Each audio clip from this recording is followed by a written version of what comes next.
It used to be intimacy. Sex used to mean we are together.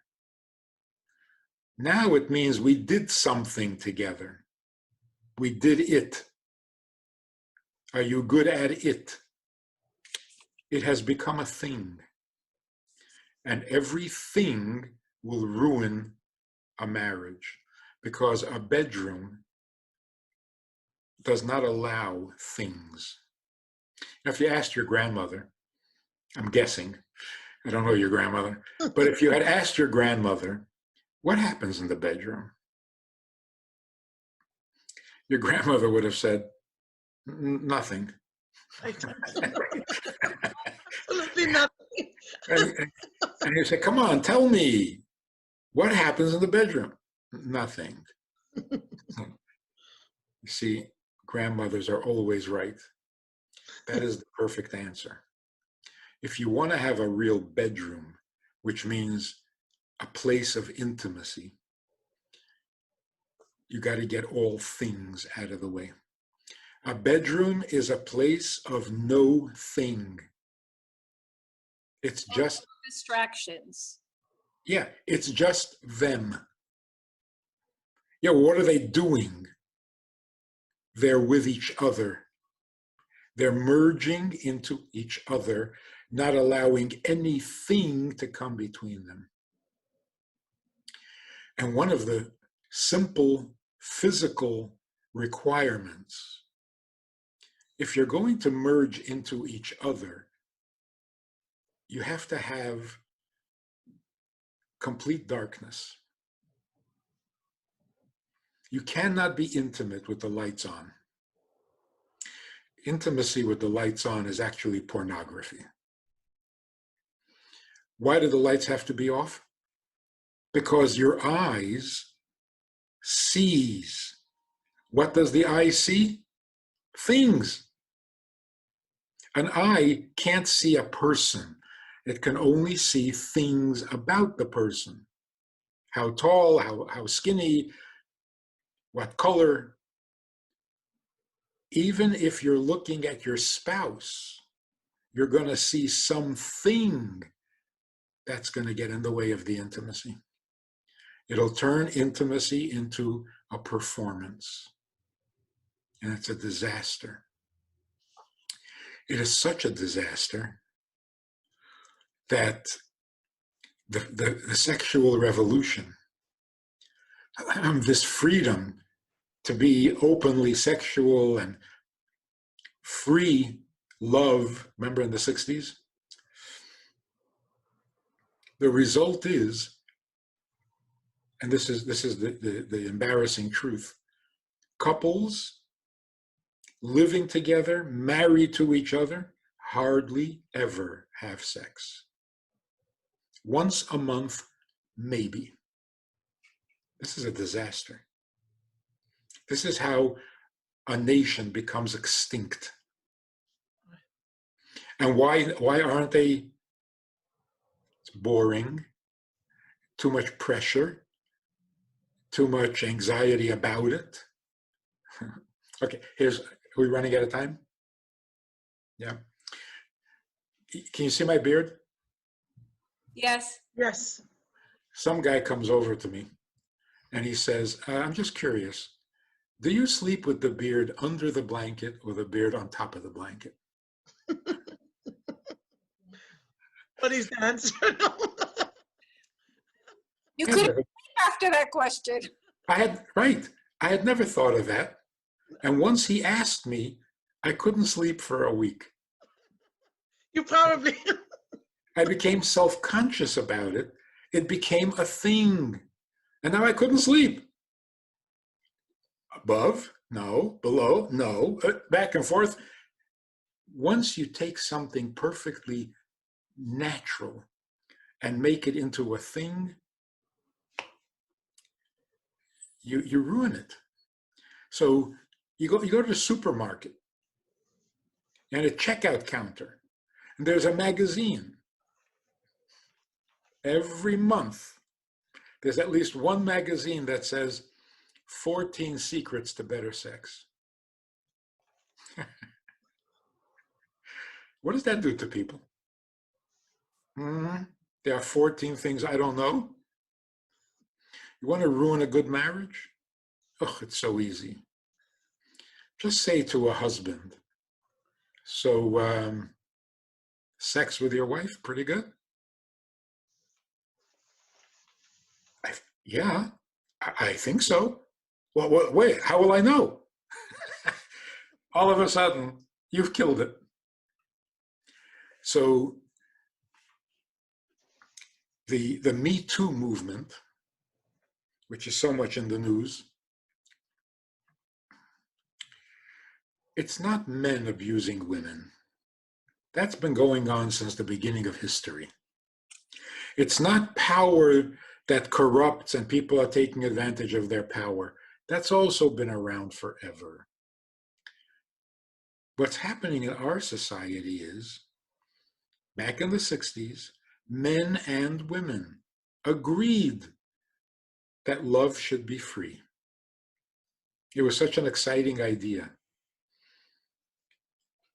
It was like discovering eternal life. From now on, we're going to be free. No more guilt trips, no more embarrassments, no more hiding, no more games. Free love. What happened was, free love means we have no respect for intimacy. It's free. So if you ask these men who are being accused of all sorts of misbehavior, and you say, don't you have respect for women? I can imagine that many of them do. So you ask, so why did you do that? He said, do what? There was nothing. It was nothing. We're supposed to be able to have some fun. We're having fun.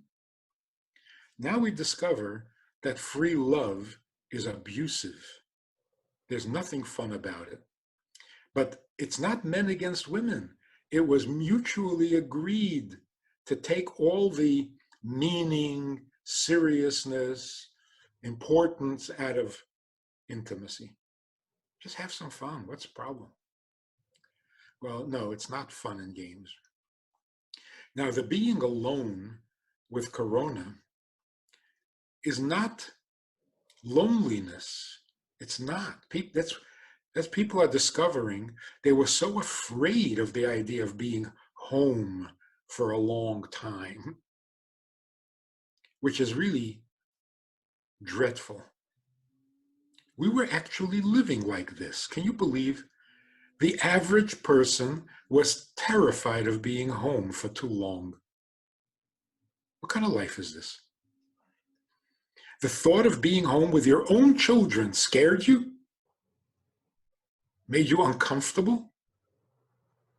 Boy, we were on the wrong track. We don't ever want to go back to that again. The good news is people were pleasantly surprised. They'd like being home with their kids. And the kids love being home. So it's a different kind of independence, not loneliness. But loneliness, the feeling I'm all alone in the world, comes from a very healthy and very noble vulnerability. Any person who is alone and likes it is missing something very valuable and very precious in the human condition. I'm not enough for myself. Not I need you to cook for me, or I need you to do parallel parking for me. I don't need anything from you. But me alone is not enough. For what? No, there is no what. Just me, not acceptable. Why? What are you missing? I'm not missing a what. I'm missing a who. So imagine, I don't need anything from you. I really don't. I can take perfect care of myself. I don't need anything. But I want you in my life. And for whatever reason, you're not available. What am I missing? Like you ask a woman, when your husband is out of town, you miss him? Mm-hmm. What do you miss? I already told you, I miss him. Yeah, but what do you miss? I don't miss a what. I miss her, him. That's called intimacy. So intimacy, interestingly, is very closely related to vulnerability. And vulnerability doesn't mean you can hurt me. That's a weakness. Vulnerability means I'm not content without you. In fact, I don't know who I am without you. Where does that feeling come from? We're created in God's image. Why did God create the world? What does he need? I mean, men think they're perfect. God really is perfect. Why did he create the world? This is so powerful. God created the world because being alone is wrong. But what is he missing? Not missing anything. So what does he need from us? Doesn't need anything from us. Right. He just needs us so that he is not alone. What's wrong with being alone? Listen to this, punchline. What's wrong with being alone? It's not divine. Alone is not divine. And since we're created in his image, we have that same instinct. I'm great. I'm perfect. I really am perfect. But just perfect me? Not enough. Why? Because you're not there. So if I don't need something from you, I just need you, and you're not there, what am I missing? You. You. You are not in my life, and that's not acceptable. Wow. Love it. Thank you, Rabbi Friedman. Now, you see, that's where love comes in. Yes. When all of this comes together and you have that kind of a relationship, love it. Love it. Right. Rabbi Friedman, thank you so much for joining us today.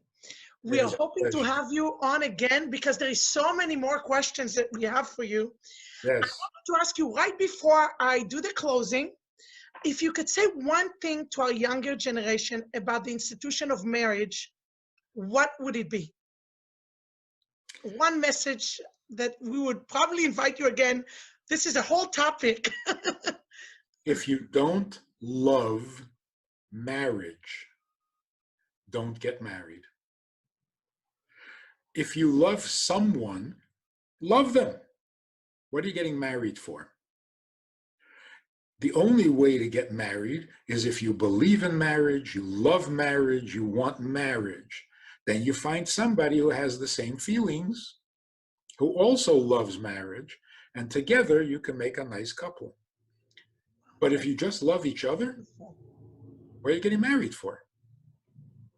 So if a man says to a girl, if a boy says to a girl, I never thought about getting married, I'm not the type. But you, you I'll marry because you're amazing. Don't marry him. Run away. He's putting too much pressure on you to be amazing. He doesn't like marriage. He shouldn't be married. What is so good about marriage? Oh, that's going to take an hour. Thank you, Rabbi. We have a Sunday night program for VIPs that you might be interested in. It's informal. It's questions and answers. It's conversation. It's really relaxed. It's really pleasant, enjoyable, informative, and kind of community-like. It's a Sunday night program. There's a Wednesday morning program for the VIPs, and there's a Wednesday night program. All of it just conversation, casual, laid back, unscripted. So join us. Take a look. Click the link below and see which of the three suits you best, and join us for some enjoyable conversation.